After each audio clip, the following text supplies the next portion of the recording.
আমাদের স্পষ্ট বক্তব্য, দুর্নীতি তোমাকে লাল কার্ড, সন্ত্রাস তোমাকে একেবারেই কালো কার্ড, অবিচার তোমার জায়গায় সমাজে হবে না।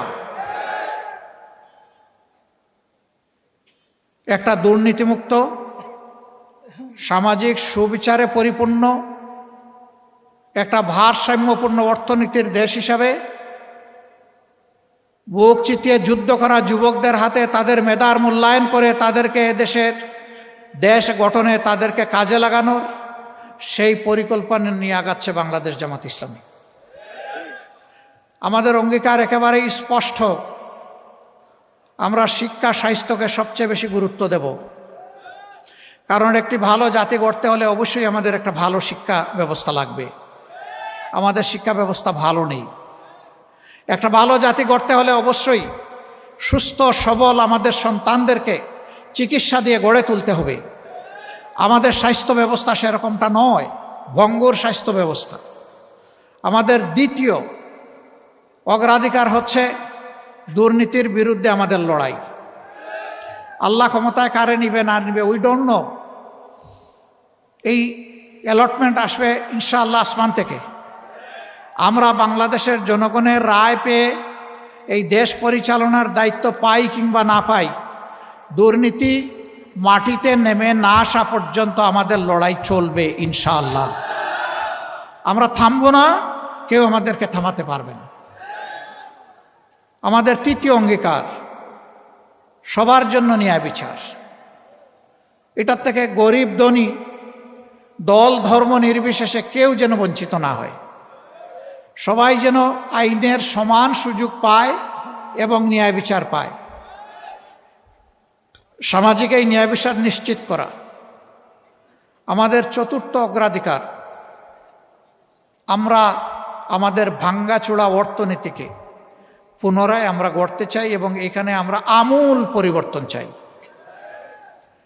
ওই উপরে উপরে প্রলেপ দিয়ে হবে না। ভিতরে ক্যান্সার থেকে গেলে উপরের চামড়াকে কসমেটিক সার্জারি করে মানুষকে সুস্থ বানানো যায় না। আমরা ক্যান্সারের জায়গায় হাত দিতে চাই।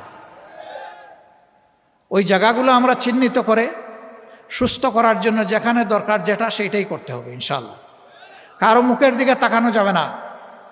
দেশের প্রতি দায়িত্বজ্ঞান সম্পন্ন, ভালোবাসা যাদের অন্তরে দেশের প্রতি আছে, দেশপ্রেম আছে, সততা আছে, যোগ্যতা আছে, সে কোন ধর্মের এটা আমরা দেখব না। সে মানুষ, সে বাংলাদেশের নাগরিক, আমাদের বিবেচনার জন্য এতটাই যথেষ্ট। আসল মানুষটাকে আসল জায়গায় বসায় দেওয়া হবে ইনশাআল্লাহ। আমাদের যে সন্তানেরা শিক্ষা গ্রহণ করার পরে বেকারত্বের কষ্ট নিয়ে বুকে চেপে বয়ে বেড়াচ্ছে, আমরা তাদেরকে জাগতিক স্কিল এডুকেশন দেওয়ার মাধ্যমে তাদের হাতগুলোকে আসলেই দেশ গড়ার কারিগরের হাত হিসাবে আমরা গড়ে তুলতে চাই। এরা দেশে থাকলেও দেশের জন্য সম্পদ, বিদেশে গেলেও যে দেশে যাবে সেই দেশের জন্য সম্পদ।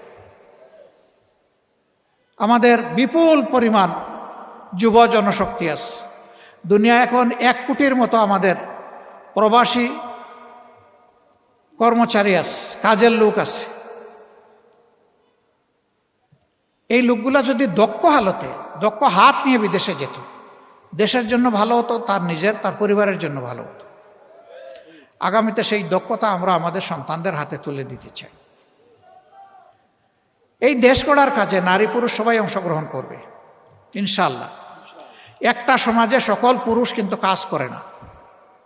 কেউ বয়সের কারণে, কেউ অসুস্থতার কারণে, কেউ শারীরিক সীমাবদ্ধতার কারণে করে না। বাকি যারা সক্ষম, যাদের মিনিমাম যোগ্যতা আছে কোনো কাজের, তারা কাজ করবে, এটাই স্বাভাবিক। আমাদের মা বোনেরা কি করবেন? কিছু কিছু সংসারে মা বোনদেরও প্রয়োজন তাদের আয় রোজগারের। যাদের যোগ্যতা আছে এবং প্রয়োজন আছে, যোগ্যতা এবং প্রয়োজন অনুযায়ী দেশ গড়ার কাজে তারা অংশ নেবেন, এমনকি তারা সেনাবাহিনীতেও থাকবেন। কারণ রাসূল করিম সাল্লাল্লাহু আলাইহি সাল্লামের সেনাবাহিনীতে মহিলারা ছিলেন, উম্মাহাতুল মুসলিমিনরা ছিলেন।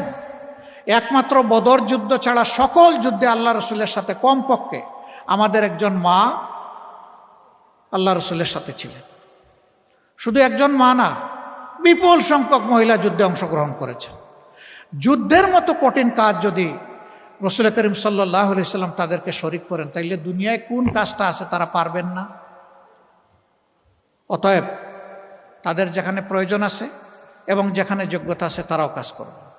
তবে এখনকার সমাজে তাদের না আছে সামাজিক নিরাপত্তা, আর না আছে তাদের সম্মানবোধটুকু। ইনশাআল্লাহ দেশ আমাদের হাতে যদি পড়ে, আমাদের অঙ্গীকার আমাদের মা, আমাদের বোন, আমাদের জায়া, তাদের নিরাপত্তা এবং তাদের সম্মানটুকু আমরা পর্যাপ্ত পরিমাণে নিশ্চিত করব ইনশাআল্লাহ। এটা গড়ে চলাচলে, কর্মস্থলে, সব জায়গায় এটা নিশ্চিত হবে ইনশাআল্লাহ। আমরা তো ওই সমাজের জন্য কাঙ্গাল হয়ে বসে আছি যেই সমাজটা রসুল করিম সাল্লাল্লাহু আলাইহি সাল্লামের হাতে কোরআনিক সংবিধান অনুযায়ী গড়ে উঠেছে। আর জীবনের শেষ লগ্নে জুমার খুতবায় দাঁড়িয়ে আল্লাহ রসুল বলেছিলেন, খায়রুল কুরুনি কারনি সুম্মাল্লাযীনা ইয়ালুনাহুম সুম্মাল্লাযীনা ইয়ালুনাহুম। আমার যুগ বিশ্বের শ্রেষ্ঠতম যুগ, আমার পরের যুগ এর কাছাকাছি, এর পরের যুগ তার কাছাকাছি, এরপরে আল্লাহ রসুল আর কিছু বলেন না, কারণ খেলাফতের নিয়ামত অতটুকুই ছিল। তিনি সাথে সাথে এটিও বলেছিলেন, বিশ্ববাসীকে এমন একটি সোনার সমাজ উপহার দিয়ে যাচ্ছে। ইয়েমেনের সানা থেকে মরক্কোর হাজারামাত, এই দীর্ঘ রাস্তা, একজন তরুণী তম্বী যুবতী তার সমস্ত যৌবন সৌন্দর্যের নিয়ামত নিয়ে একা সফর করবে। এক আল্লাহ ছাড়া তার কাউকে ভয় করার কোনো প্রয়োজন হবে না, এবং সেই সমাজ তিনি নিশ্চিত করেছিলেন। মাদের ব্যাপারে ভয় দেখানো হয়, জামাত ক্ষমতায় আসলে সবাইকে একটা করে কালো বুরকা, শুধু চোখ খোলা রাখবে। ইসলামের বিধানে চোখ খোলা রাখারও আছে, আবার মুখ খোলা রাখারও আছে।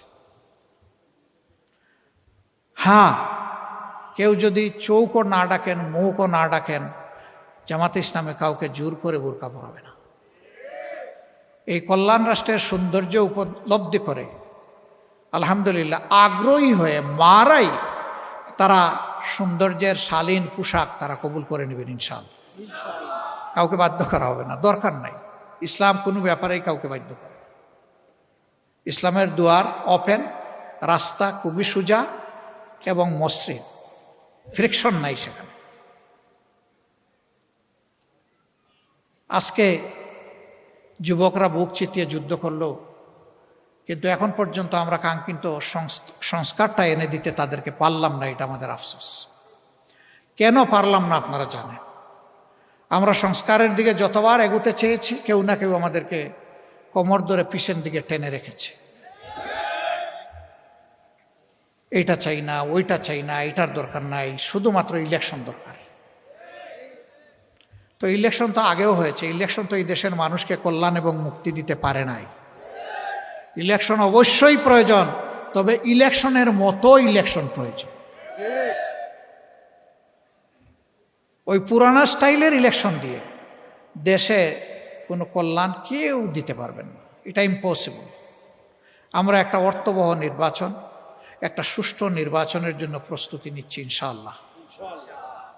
এই ক্ষেত্রে বন্ধু সকল সংগঠন, সকল প্রার্থীর যারা কর্মী, সহযোগী, নেতৃবৃন্দ, সবাইকে আমরা অনুরোধ জানাবো, রাজনীতিটা রাজনীতি দিয়ে যেন হয়, রাজনীতিটা যেন নীতি দিয়ে হয়।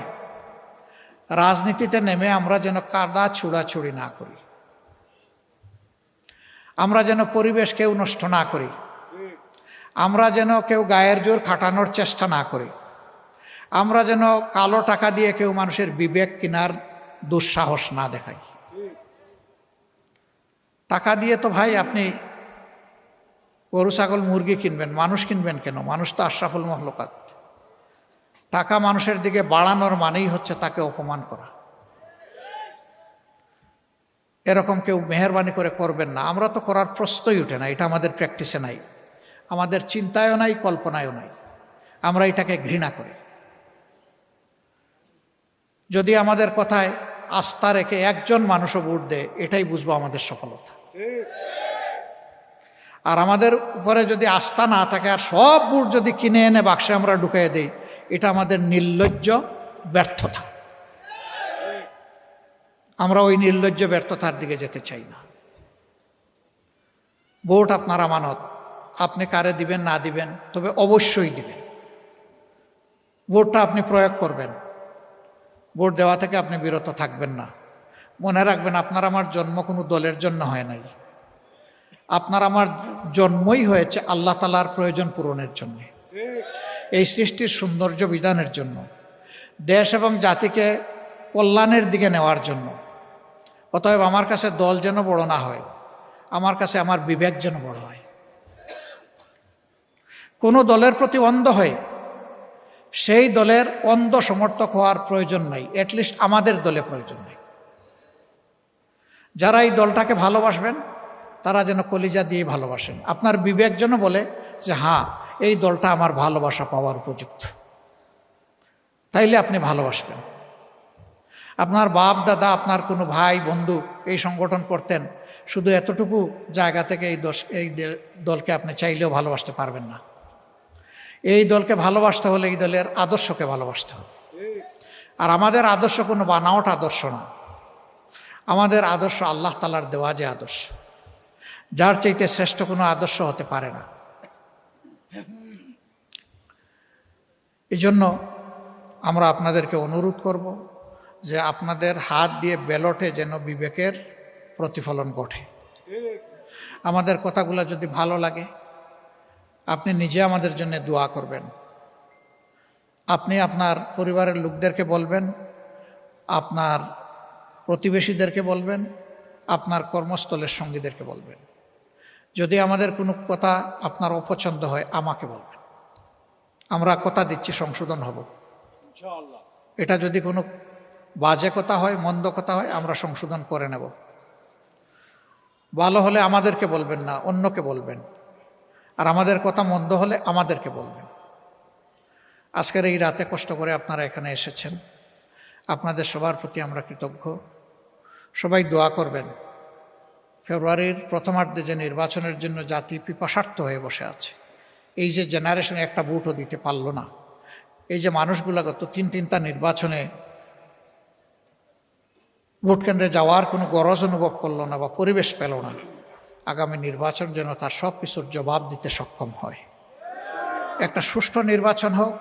এই নির্বাচনের মধ্য দিয়ে যে দল আসবে আমরা তাদেরকে অভিনন্দন জানাবো।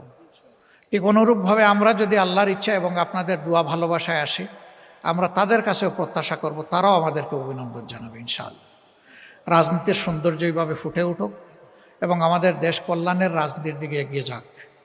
অতীতের সমস্ত পচা দুর্গন্ধময় রাজনীতির কলুষিত ইতিহাস থেকে আমরা বেরিয়ে আসি। আল্লাহ তাআলা রাজনীতির একটা সোনালী ইতিহাস আগামী নির্বাচনের মধ্য দিয়ে জাতিকে রচনা করার তৌফিক দান করুন। সবার প্রতি গভীর কৃতজ্ঞতা, আন্তরিক মোবারকবাদ। আসসালামু আলাইকুম ওয়া রাহমাতুল্লাহি ওয়া বারাকাতুহু। আমি একটু ক্ষমা চেয়ে নিচ্ছি, প্লিজ আমি একটু ক্ষমা চেয়ে নিচ্ছি। এখন আমাদের সন্তানদের, ছোটমণিদের বার্ষিক পরীক্ষার সময় আমরা ডিসিশন নিয়েছি যে ওদের পরীক্ষা শেষ না হওয়া পর্যন্ত রাতের বেলা আমরা আর কোনো পাবলিক মিটিং করব না। এতে তাদের সামান্য বিঘ্ন ঘটলেও এটার জন্য আমরা দায়ী থাকব। আজকে যেটুকু বিঘ্ন ঘটেছে এর জন্য আমি ক্ষমা প্রার্থী, আপনাদের কাছে দোয়া প্রার্থী। আসসালামু আলাইকুম ওয়া রাহমাতুল্লাহ। আসসালামু আলাইকুম প্রিয় ভাই ও বন্ধুরা, ভিডিওটা শুরু থেকে লাস্ট অবধি দেখার জন্য অনেক অনেক ধন্যবাদ। এরকম নিত্য নতুন সুন্দর সুন্দর ওয়াজ পেতে হলে আমাদের চ্যানেলের সাথে থাকবেন, আমার চ্যানেলটা সাবস্ক্রাইব করে আমার পাশে থাকবেন। আর নিত্য নতুন ভিডিও প্রতিদিন আপনাদেরকে উপহারের জন্য নিয়ে আসবো। তা সবাই ভালো থাকেন, সুস্থ থাকেন, বিদায় নিচ্ছি। আল্লাহ হাফেজ।